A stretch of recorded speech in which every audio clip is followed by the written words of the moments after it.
All right, greetings. Thank you to everyone for coming out to our group author reading. This reading is brought to you by Strong Women, Strange Worlds, which is a group of authors supporting authors. Our mission is to elevate the voices of women and other underrepresented gender identity authors of science fiction, fantasy, and horror through events like our bi-monthly virtual quick read sessions. You can find out more about Strong Women, Strange Worlds in the handout we've provided in the chat and by visiting our website, strongwomenstrangeworlds.weebly.com. We are going to put that link in the chat. I'm your host today, Kate, and you can find out more about me on that provided handout as well. Today, we're going to be featuring 6 authors: Claudia Blood, Jennie Goloboy, Tonya R. Moore, Jessica Levai, Katie Mather, and Nerine Dorman.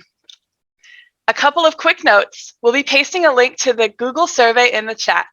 Please fill it out to let us know what your thoughts are of the reading and to be added to our mailing list, which is the best way to find out about future readings, as well as to possibly win some free books and swag. Second, we'll be putting up a slide to appear next to every reader, so you can find out a little bit more about them and the work they are reading from. We also have added a handout to the Zoom chat that compiles all the slide information into one sheet for reference, and this handout will also be emailed to you after the event. Our first reader is Claudia Blood. Claudia Blood's early introduction to Dungeons and Dragons, combined with her training as a scientist and a side trip into the world of IT, set her up to become an award-winning author of science fiction and fantasy. Claudia, take it away. Hi all, how are you guys doing? Okay, so I decided to read from Book of Secrets, and I picked the opening scene because it is one of my favorite scenes in the whole entire book. And so, excuse me while I put my glasses on so I can see. Okay, so Book of Secrets. Okay. Prologue, Joshua. 1 a.m., August 11th, 2016, Earth before the merge. Joshua Lighthouse's plan was simple. Sneak out of the window, climb to the roof, and watch the meteor shower. Nothing was going to stop him. Not even the strange, heavy feeling which still hung in the air. The feeling of a storm coming. The forecast had been clear skies, but he'd been unable to shake the feeling that something was coming, that something was wrong. Every year, the Perseid meteor shower came close to his birthday. This year, the peak fell on his 12th birthday, and the peak of the meteor shower would happen at his birth hour, and there was even going to be an outburst, double the normal amount of meteors. He tightened his hand around the backpack's handle hidden under his Star Wars bedsheet. The details of his room were lost in the darkness. His new star projection clock didn't project enough light to chase away the dark shadows. Instead, it filled his room with a steady clicking, like the mandibles of a giant ant. The digits on the clock took about a century to flip to 2 a.m. It was time. He pulled out the remote control from the side pocket of his bag. A button turned on the camera on his spybot, hidden on the top of his parents' wardrobe. The lever made the spybot crawl out from behind the discarded baseball caps, cups, and change. The camera focused on his parents in their king-size bed. His father's mouth opened wide, his arms flung out with one touching the nightstand and the other over part of his mom's pillow. His mom was hidden under the quilt with just the tips of her dark hair sticking out. Her arm hung over the side and twitched in time with father's snoring. His parents were asleep. The remote snapped back in place in his bag. He kicked off the covers. His toes sunk into the plush carpet as he crept across the room to open the window. The screen already sat hidden behind his dresser. He scanned his neighborhood. The streetlights stood silent guard between the dark houses. He pulled out the second remote and sent Betty, his other little robot, from her hiding spot on the roof. She rolled to the edge and lowered the rope already around the chimney. It slithered down next to his window. The climb took a moment. From his vantage point on the roof, the neighborhood spread out beneath him. The neighbor's black lab Petey lifted his head from his paws, snorted, and curled back up in his kennel. Joshua pulled up the rope, tucked it and the robot back in their hiding place. 15 steps brought him to the faint chalk X, which marked the spot where the best view would be. In that spot, the chimney would block the light from downtown Rochester, and a gap in the trees would give him a wide view of the sky. He sat on the spot and unpacked. Snacks? Check. Binoculars around his neck? Check. A blanket for his legs to ward off the chill? Check. Then he settled back on the roof. The trees in the backyard swayed gently in the slight breeze. The roof was rough and warm on his back. The faint smell of backyard fire hung in the air. His eyes adjusted. The stars twinkled in swaths in the sky, looking like spilt salt on his mom's black granite countertop. Lines traced the first passing meteors. Only the faint hum of mosquitoes and the flutter of a bat broke the quiet. The Perseid meteor shower would go on for an hour. His parents were sound asleep, so they'd never miss him. He'd be able to watch the whole thing. Bong, bong. The deep, distant note of a gong told. He flinched and covered his ears, but it made no difference to the loudness of the noise. The gong had a deeper tone than the bells of Assisi Heights up the hill. When the bells of Franciscan sisters rang, his chest lightened. No, this was something different. That seed of worry that had been nagging him sprouted. He tucked his blanket in his backpack and stood, walking towards the chimney, and braced his shoulder against it. His binoculars out, he scanned the horizon. Nothing seemed amiss. The neighborhood lay quiet and dark. Too quiet. The silence so loud it echoed in his ears. The winds hid, the animals waited, but for what? To the south, the pink and blue lights of downtown Rochester glowed. The feeling of storm approaching deepened, and his bones responded with an ache. He did a full circle scan, but saw nothing but cloudless, star-speckled sky. Was he imagining it? His eyes were drawn back to downtown. The stars behind the buildings disappeared. Not blocked by clouds, but gone, as if they'd been drawn on an etch-a-sketch that a kid had shaken. The pit of his stomach gave another harder twist. The dark splotches swarmed the Mayo building, army ants overrunning its prey. The darkness faded and left a gaping hole in the skyline. The building was gone. The hairs in his body stood up as one. His heart drummed, and he grabbed the chimney. The stone cut into his fingers. The Plummer building floated up in the air. Water and sparks trailed after it. What was he seeing? It made no sense. He pinched himself, and the sharp pain made even less sense. He wasn't dreaming, but how could this be real? Boom! The roof shook. His foot slipped from under him, and only his hold on the chimney kept him upright. His heart skipped, and he turned towards the sound. A stone tower crushed the miller's house next door, leaving Petey howling in his backyard kennel. Black spots swarmed the kennel fence, and it disappeared. Petey tucked his tail and ran to the front of the house, yipping and whimpering. From across the street, Mrs. Lake banged open her door. Petey huddled at her bare feet, hiding his head under her checkered robe. She gaped at the new building, mouth wide, hand to her chest. She seemed ready to faint. At the bottom of her porch stairs, a single blue light grew until it looked like a swarm of fireflies. When they fizzled out, a skinny woman with a green feathered body and long black feathering crest from her head appeared. Her feathers fluffed up, making her seem bigger. Her long wailing cry broke the silence. That was the beginning of Book of Secrets, and I didn't start my timer, so I don't actually know where I am, but I wanted to encourage you guys to go ahead and fill out the survey, because if you do, you will be put in to win a copy of Marked, one of the short stories that I have going on, and it's the author's copy, so it'll be autographed and sent to you.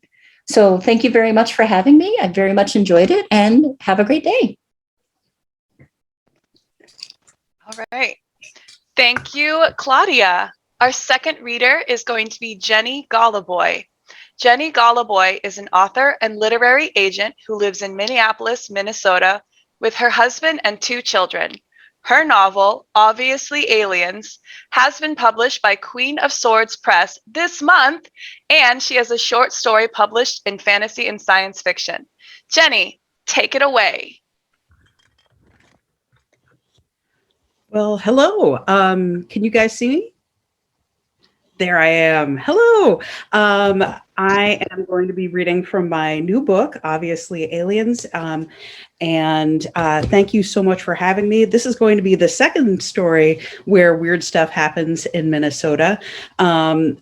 What's happening in this particular piece I'm reading, Adam Shapiro has been recruited to join the Committee on Alien Contact, which is part of the FBI, by a guy named Ben Nakamura. And specifically, he's being recruited to steal what looks like a giant egg, but is actually an alien spacecraft in the Minneapolis Institute of Art.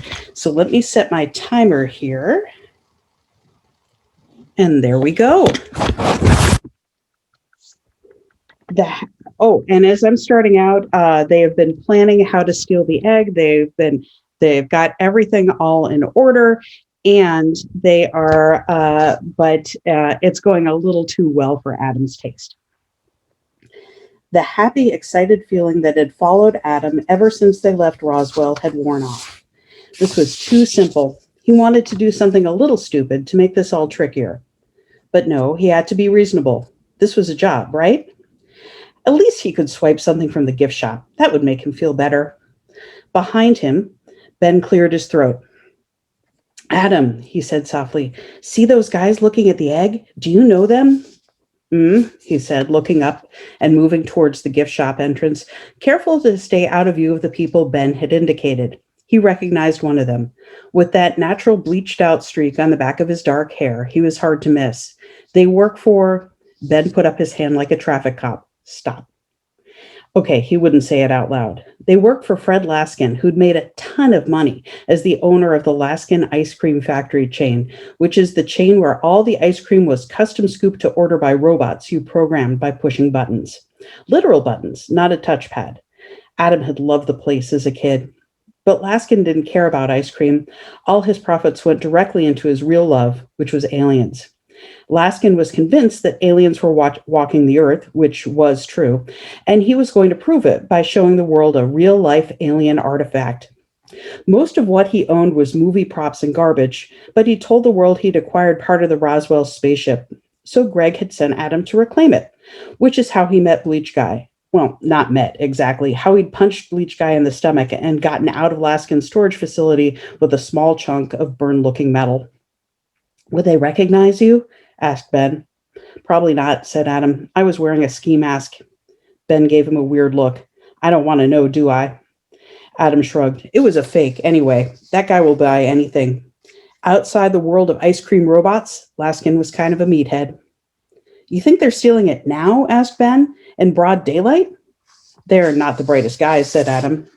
Ben's face froze. Oh, they're not going to steal it. They're going to open it. So I'm going to skip ahead. Ben has set off the fire alarm in hopes of getting everybody else out of the museum while the Laskin people start futzing with the spaceship trying to open it up. Adam doubled back to the atrium where Ben had his badge out and was trying to talk reasonably to the Laskin guys who were arguing back. And here came the security guards who were trying to get them all to leave because of the fire alarm and were not prepared to have Bleach Guy draw his gun and start screaming at them. No one in particular was looking at Adam, so he tried hard to look like another museum guest leaving the place, then at the last minute swerved towards Bleach Guy and got him with his taser. Bleach Guy was down. Ben was explaining to Bleach Guy's partner that she was now under arrest when a strange creaking noise came from the egg. A purplish, gooey club extended from it like living jello. The security guards bolted for the front door. Smart, but not brave. Not good, said Ben. Did you? But whatever he was planning to say to the woman was lost, as suddenly the rest of the creature pulled out of the egg. It was huge and sticky looking, like a big purple ball of mucus. Adam, remember where the Tatra was parked? Asked Ben. What? Adam said. Now? The woman held out an orange crystal like a kid feeding an elephant at the zoo. A long strand of goo reached out of the ball and walloped her. She fell to the ground, hitting her head, and lay still. Was he supposed to shoot this thing? How did you shoot mucus?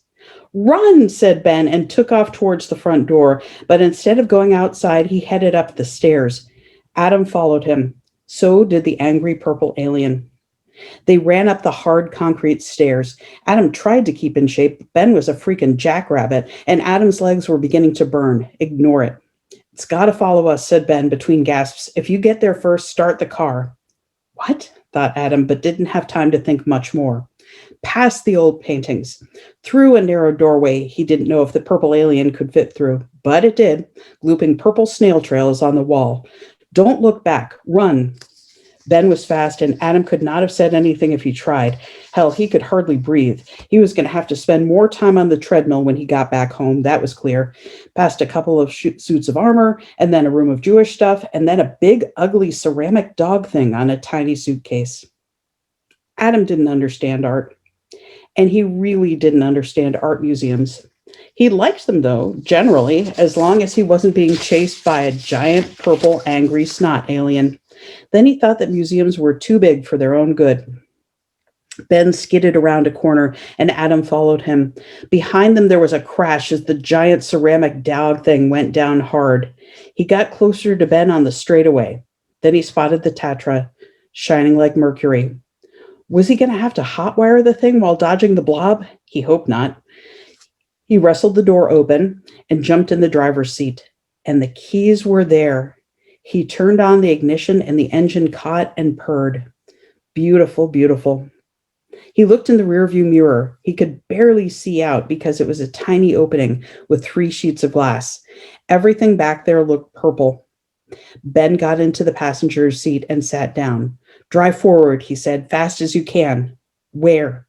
Hit the accelerator, Adam. Damn it, he was going to hit the glass case across from it at speed and ruin the car and probably break his neck.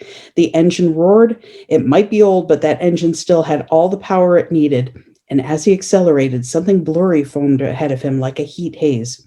He shifted into second with a clonk, and then up and to the right into third. He zoomed, aiming for the blur, and as he struck it, the air changed. Foomp! He was in a hallway, and there were a bunch of people running towards the car, firing laser guns above them. Stop! Yelled Ben, right in his ear. Ouch! Adam hit the brakes hard, which was a mistake with a rear-wheel drive car. The car began to fishtail, and Adam steered into the skid, the wall of the hallway coming out fast, and at the last minute, he yanked the wheel away. He shifted into park and turned around. Next to him, Ben was breathing hard. Behind the car, the purple snotwad was frozen stiff, and there were a bunch of people pointing laser guns at it. Or freeze rays. Alien space guns for sure, though. He turned off the car and got out. He was no longer in the museum. It smelled like he was in an underground tunnel that had been converted to office space. Dingy white paint, nasty carpet that had seen better days even before the tire marks. Welcome to CAC headquarters, said Ben. We're under Denver Airport. Thanks so much for listening. I will be giving away a copy of the book, signed and stamped, in the giveaway. Thanks so much. Awesome. Great job, Jennie. I am super invested and I need to know what happened next. But before I can go buy a copy of it, our third reader is going to be Tonya R. Moore. Tonya R. Moore is a Jamaican speculative fiction writer, editor, and aspiring podcaster based in Florida, USA. She writes short stories, novellas, and the occasional poem. The second edition of her speculative fiction omnibus, Ode to the Multiverse, will be released in December 2021 in paperback, hardcover, and Kindle editions. Go, Tonya! Thank you. Hi, everyone. Today's excerpt is from my space opera novelette titled Slum Fairy. In this scene, Bex, a mercenary, and Sumida, descendant of the Star Chasers and future pilot of their ancient galaxy-hopping Leviathan ship, Hejera, are on the run from the minions of a man convinced that to rule the ship of wonders, he must enslave its pilot. Sumida looked upward. one hand shielding her eyes from something blinding only she could see. What's wrong? Bex peered into the nothingness above. I don't see anything. The words were barely out of her mouth when noise came raining down. The air became electrified. Flakes of starlight drifted down, swallowing the darkness. It was a trap. Sumida's head twisted slightly. But don't hate the Borgia. She said it as if she'd known this would happen all along, even though the Borgia were so friendly and had gladly given them shelter. Bex didn't know much about the insectoids. The only Borgia she met before today was 12th Ghost from Kelowna Tower. The Dusty Buzzer was as shifty as Informant's guy. She learned long ago that he'd sell her out in a heartbeat without apologies. She always thought, though, that it was a trait unique to him, but maybe it was just good old Borgia rationale. Sumida's head tilted. The Borgia build catacombs in these old waterways, which become nests for their larvae. In the falling light, the star chaser was comically mucky, scared, and yet she smiled. And when she smiled, everything tilted. The girl was a menace, an irresistible and unbalanced wreck. Bex looked up again. So those shiny things falling toward us? Hungry Borgia babies, Sumida announced, sounding disgusted and fascinated at the same time. We're meant to be their first meal. She sank back down onto the seat of her craft. Not an entirely bad way to die. I can think of 1,000 other ways I'd rather die, Bex scoffed. The noise changed in tone, mechanical sounds harmonizing with the voracious buzzing. Great, Bex drawled. We're about to be shot or eaten alive. You might get shot, Sumida smirked. I won't. She kicked her flyer's motor into gear and torpedoed headlong into the oncoming horde. Weapons, fire, and curses erupted all around. Blood and ruined bodies rained down. Screams tangled together, human, alien, and machine. Her flyer swerved, crashing into Bex's. They both careened into the decayed pipeline. The brittle wall gave way, and they tumbled noisily inside. Wincing from the pain in her shoulder, Bex retrieved a small orb from her jacket's side pocket. When the orb began to glow in the palm of her hand, she called out their coordinates. Clang, she added, come and get me. One long mechanical arm lashed out from behind them. It ripped Bex's holster away before going for her neck. Her fingers clawed desperately at the appendage constricting her throat. And the vice around her neck tightened, cutting off her air supply. Her legs gave out. Every heartbeat hurt. She couldn't breathe, couldn't see, couldn't think. The sound of gunfire barely penetrated the fog, and then suddenly she could breathe again. Sumida knelt a short distance away, Bex's gun clutched in both hands. Her eyes were wide and full of fright. The mecha lurched sideways, dead operator slumped over the controls. Bex crawled toward Sumida. Are you okay? Trembling, Sumida nodded, teeth clamped down on her lower lip. And Bex placed her palm atop Sumida's. Heavier than you thought, isn't it? Sumida nodded jerkily. Her silvery eyes brimmed with tears she couldn't shed. Bex tried to take the gun, but Sumida's grip tightened. She made a ragged sound, clutching the weapon against her stomach. Bex's bloody lip curved into a grin. Keep it. You sure as heck earned it. Another barrage of machine gun fire ripped through the tunnel. Sumida began sobbing, a helpless kind of half screaming. The firing stopped. Bex dared to look up. The air cleared, revealing the familiar battled nose of a neat little spaceship. Clang! Bex yelled as a buggy-eyed, steely-skinned pilot alighted. Over here! Both so bloody, he declared in an anxious, delicate voice. The lanky fellow lifted both women, carrying them to his ship, each cradled in a pair of his spindly, quadruple-jointed arms. I am so sorry, Bex's voice broke. Clang, I'm so sorry if you die because of this. Clang stopped in his tracks. I will not die today, he said. Nor will you. His silvery head inclined toward Sumida. Nor will her. Thanks, everyone, for listening. Slum Fairy is one of the stories in my speculative fiction omnibus titled Odes to the Multiverse. A hard copy of the second edition, which will be released in late December, is up for grabs. And if you'd like a chance to win that copy, just complete the feedback form and select your preference at the end of the program. Thanks again. Tonya, my heart was going so fast.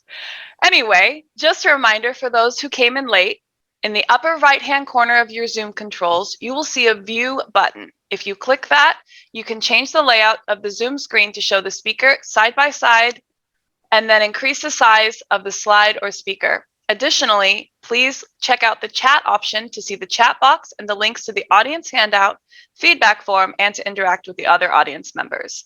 Lastly, don't forget, our committee members and our featured authors are giving away free books, swag, and more today. The only way to enter those giveaways is to fill out the feedback form, which we are going to link in the chat. Our fourth reader is Jessica Levai. Jessica Levai loves stories. She has a PhD in Egyptology, and after 8 years of the adjunct shuffle, she devoted herself to writing full-time. Her first novella is a vampire opera in Pushkin sonnets. She dreams of one day collaborating on a graphic novel and meeting Stephen Colbert. Take it away, Jessica. All right, can people hear me? You're good. All right. Then I am going to read from said novella, The Night Library of Sternendach, and this is the story about Cunegonde. And in the section I am reading, Cunegonde or Kinga, who is the last scion of a family of vampire hunters, she's 19 years old in this section, but 12 years before, when she was 7, she met the Graf, which is a German title for count, for the first time, and he gave her a book of fairy tales. And she hasn't really thought about him that much, but we see her on her own for the first time, and, well, things happen, so here we go. It's Friday, and the day is dying. The summer, too, though not quite yet. The city's lamps and headlights vying to light the way once sun has set. Downtown, the city stirs, awaking to second life.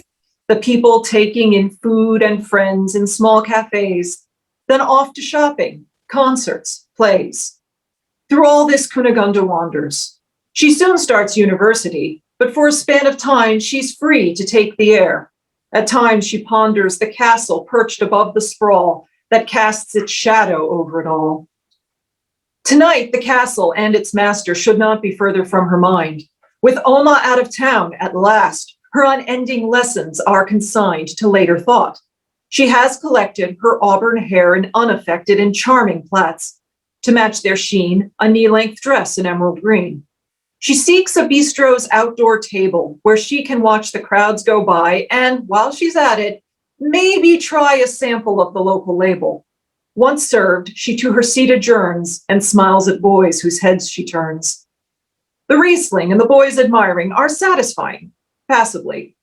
She'd hoped for something more inspiring, if not quite sure what that might be when setting out on this excursion. She itches for a new diversion. There is, if she remembers right, an opera being sung tonight. And opera houses, she is certain, attract more worldly clientele, well-dressed and more grown up as well. She must arrive before the curtain. Abandoning her glass and chair, she hurries to the central square. And as her footsteps bring her near and electric lights give way to gas, from concrete cobblestones appear and a fountain bubbles. Here they pass. the tourists and the opera's patrons, substantial men and wealthy matrons. Their flashy clothes and jewelry seem contrary to the antique gleam of gaslight. Rising up behind them, the opera, with its open doors, admits the crowd, and in it pours. So elegant does Kinga find them, she stares a bit more than she ought, but doubts that this is what she sought. At least the house itself impresses. Stone angels, gods, and horses fly, while grotesques haunt its arched recesses. The last of sunlight leaves the sky. The final opera-goers hasten within the theater. From her place in the square, she sees the lobby's light before the doors are shut up tight. Then all is still. In what direction should Cunegonde this time head? It's really much too soon for bed. She stands some minutes in reflection, distracted then by something new, a black car purring into view. She knows this car, and all unbidden her Oma's voice sounds in her ear, "You're out alone. Now get you hidden before those creatures find you here." She doesn't move. Why ever would she? 12 years it's been. The likelihood she might chance upon them here tonight is far too small. She'll stay all right. First out is Timmick, who emerges as plain of face as she recalls from meetings in the castle's halls. Next, Timmick, from the back seat, urges a stately vampire lady, gowned in amber silk, her blonde hair wound about her head. This is Amata, whom Cunegonde has never met, nor to this moment had she got a good look at her in person yet. She'd recognize her from descriptions in Oma's records. Such inscriptions tell little of her private life. In public, she's the Lord Graf's wife. Most any human she'd enamor, this lovely figure draped in gold. To Cunegonde, it's a cold, unearthly thing, this vampire glamour. Her training has made her immune, she thinks, of course, a bit too soon. For when the Graf appears, it shakes her. If childishly her heart had warmed to him an age ago, it makes her blush hot to find her grown self charmed. As he glides toward his destination, she watches, wrapped in fascination, and lets escape a tiny sigh. He stops and turns and meets her eye. No sound, no movement but the beating within her breast between them now. He offers her a graceful bow. She awkwardly returns his greeting, which draws from him a kindly smile. They watch each other for a while. But then they hear the opera starting, faint music through the entry swells. The Graf smiles once again in parting and nods to Cunegonde. Farewell. His Graffin's pleasure now attending, he takes her arm in his. Ascending the opera stairs, they open wide a door and disappear inside. No moon tonight. The stars come slowly to dot the sky. Their panoply stirs echoes in her memory. The images of something wholly important she forgot somehow. She must go home and find it. Now. And I think that's where I'm going to end. I'm giving away, if you fill out the survey and elect to join up, I'm giving away a signed ARC of this book. And that's for US addresses only, I'm afraid. But I look forward to sending it to somebody. Thank you very much. I can't, guys. Like, all of these, we get to the end and I'm just like, no. Forget everything else. Read some more to me, please. All right. Our penultimate author is going to be Katie Mather. Katie Mather grew up in Alaska with a respect for two things: nature and the power of a good story to change everything, or at least something. She currently lives in Vermont with her family, where she writes, hosts the podcast Out of Curiosity with Katie Mather, and is busy converting her lawn into an edible forest and a pollinator garden. Take it away, Katie. Thank you. Thanks very much. So I don't want to eat into my reading time, but I do want to say thank you very much for coming. It really means a lot to all of us. So I'm going to read from my novel, Rage is a Wolf. It's about Elaine Archer, who is a 16-year-old white girl growing up in Chicago who thinks the earth might really be screwed and school is not teaching her anything to fix it. So she talks her moms into letting her drop out to write a post-mass extinction sci-fi. Yes, her story features a pandemic, and yes, I started it in 2013. The first scene is where she is just getting the idea. It's called Always Been Under. That night, as I was lying in bed, listening to the silent city, I remembered something else from the trip out west to move the bitchinette. The moms and I had stopped at a motel, and I forget where, but somewhere like Arizona or Utah or New Mexico. The moms were on the porch, looking out on the parking lot and desert and drinking wine and beer, and I was flipping through the channels. There was this crazy infomercial for post-revolution, post-apocalypse, post-pandemic luxury underground condos. When I saw it, I was like, Jesus Christ, add that to the list of crazy things you see in the middle of nowhere, USA, like bumper stickers that say, if you can read this, you're in my shotgun range. But lying there in already post-zombie Detroit, I wondered for a second, what if you really did live in an underground bunker? What if you grew up there? What if multiple generations had lived there and died there?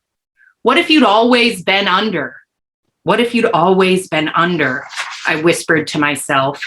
A flash of a tingle bolted up my spine. I clenched my eyes closed. That's it, I whispered. With my eyes still closed, I pulled the blankets down. I got out of bed and slowly made my way toward the desk by the door. I could feel a new idea, just barely, and I didn't want to scare it away. Like when you have a dream that you're trying to remember, but you're afraid that if you look straight at it, you'll lose it. Or when you have to take the cat to the vet. And it's a cat that's not stupid, and he will scratch the ever-loving shit out of you if you even remind him that the vet exists, let alone try to put him in a carrier to take him there. So you have to sneak attack him. But you can't even let the word sneak attack enter your mind, or he'll sense it and go hide in that spot that you still don't know where it is after he's scratched you. You got to sidle up to him, no eye contact, no even thinking vet or cat carrier, no even thinking cat. You have to walk past him on the way to the kitchen thinking cereal. And as you walk by, you think, aw, Kitty wants cereal too. So you pick him up. You say, you want cereal, Mr. Snickers? And he says, purr, purr. But you do not think anything but cereal all the way up until you shove his furry ass into the carrier and slam the door. I opened my eyes a crack. That's my bag. I got my notebook, snuck back into bed, and turned on the bedside lamp. This second scene is from the story that Elaine is writing. The main character is a girl, Radha, who's part of a group of mass extinction survivors who've been living in those luxury underground condos for 250 years. Radha has left the under, but she's injured and captured by New York City, which has survived by becoming oppressively militaristic. She's with a group of scouts in the woods outside the city. It's called Hope is a Drug. There's a wolf. The wolf is strung over a bed of hot coals. Sometimes they leave her feet on the ground. Sometimes the feet are lifted so the beast thrashes and struggles to feel the earth again. This tires her. She becomes hopeless. She hangs her giant head. At the moment of hopelessness, the fire is stoked, fresh wood added so the flames leap and lick her exhausted belly. She shrieks and comes back to life, revived from her stupor by excruciating pain. All around her, her captors whoop and stomp. It won't be long now. The wolf thrashes so violently it seems she might snap her own neck as an escape. There goes the bitch, the first scout says. Kill it, the second scout shouts. Radha thinks he means the wolf, and she's both furious and relieved. But no, a young scout lunges forward and scatters the fire, reducing the flames back to simple, bloody embers. Radha can't take it anymore. She's pregnant, she screams. The scouts look at Radha and burst into laughter. She's pregnant. The wolf ceases thrashing. She whimpers. Her tongue lolls. She looks up and Radha meets her eyes. The wildness is gone. The wolf is no longer of the forests and the swamps. She belongs to the world of men now. Radha pulls a knife from the belt at her waist, moves toward the other scouts with vicious slowness. She doesn't care if they kill her. She'll get at least one of them first. Knack, one of the other scouts, who's been watching Radha over the course of her first mission, is suddenly by her side. He grips the wrist with the knife firmly, but not painfully. He has the same medium dark skin of the other scouts, but his bone structure makes it clear he did not grow up with the deprivation of most native New Yorkers. Careful, he says calmly. Rada turns on him, speaks through gritted teeth. Let go. Their eyes meet. Rada's narrow in fury. Nak's gaze remains steady, but his head tilts with curiosity. What are you planning to do? He asks. Rada's confidence after her initial rage is slipping. Something that will hurt, she says. Perhaps, Nak says, but they'll hurt you worse, for longer. She's pregnant, Rada says.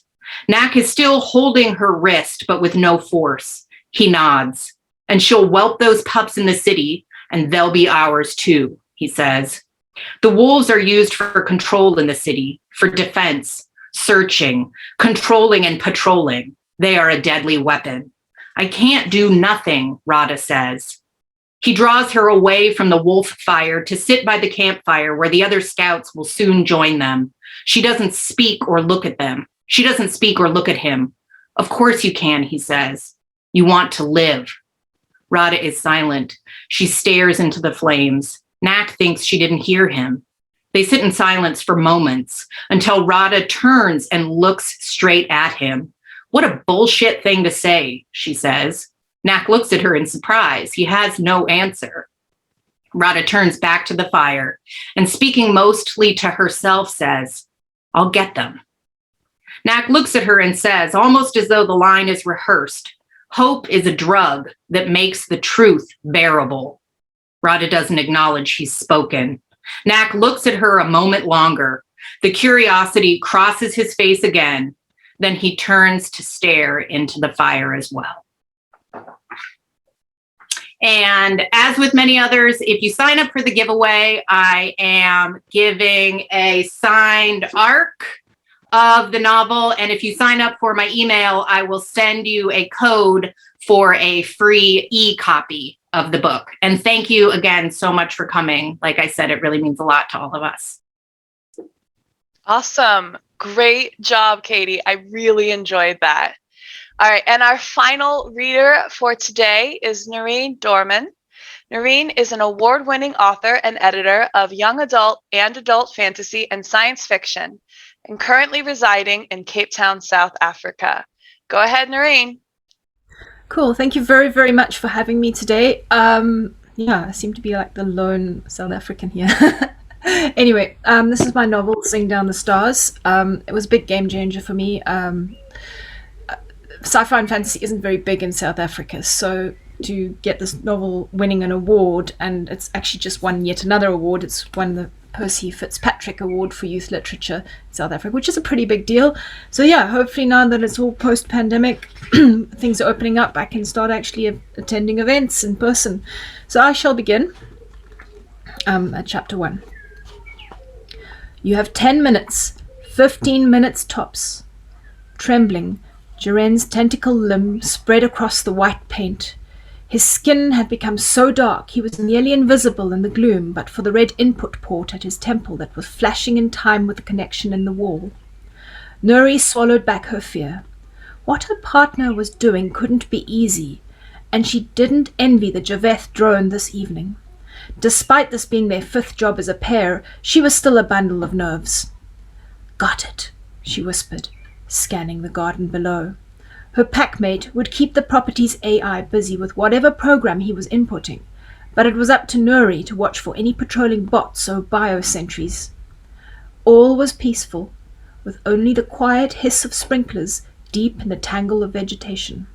What a huge garden! This Fadil Tien guy was loaded if he could afford all this real estate so close to Callan City urban zones. Those were real plants and trees, not clever synth copies. The air smelt green with life. Ancestors, this was far enough from the city centre, all its lights and billboard, that Nuri could even see faint stars through the haze. Tiny pinpricks, to be fair, and the vaguest suggestion of the galaxy's arm, but real stars, not just a projection in a public area. Focus, Nuri, she murmured to herself as she dropped from the roof onto the bone-white foul marble tiles of the straw below. This was the top terrace of the residence, and thanks to Karen, all the cameras would be looping. The security bot was on the other side of the structure 2 floors down, and only due back up here in 15 minutes.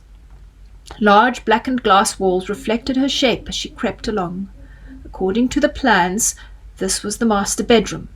Fadil would only return from his function at approximately 1 a.m., and there was no other biolife forms inside the property. Any staff had gone home hours ago. Around the corner she sneaked, to the sliding door. "Come on, Garen," she mouthed. On cue, the door sighed open on its tracks, just wide enough for her to slip in before it hissed shut behind her. She was in a lounge area, decked out in warm creams, featuring enormous rectangular couches. The plush carpeting beneath the soles of her grip boots was a thick, shaggy pile like the pelt of the snow wild she'd seen in the botanical gardens. Even better, it muffled her steps beautifully. She breathed deeply. The warm air smelt sweet and clean, like vanilla. What must it be like to live here? A screen took up an entire wall. This Fadil guy could lie here and watch through this window into other worlds. Nuri couldn't help but feel a stab of envy. The current image was of a ringed gas giant with many moons, most certainly not anywhere within Nuri's native Ariad system. Cerulean and violet clouds swirled on its surface, but that wasn't what caught her attention. A star jumper hove into view from the right-hand side of the screen. Although Nuri had seen footage of the giant's sentience many times, she had never seen one seemingly so close and on such a crisp screen. The thing cruised slowly, a leviathan of the stars. This one's head boasted a lance that stretched nearly half again its length, like the swordfish at the aquarium, except that its eyes were blacker than black.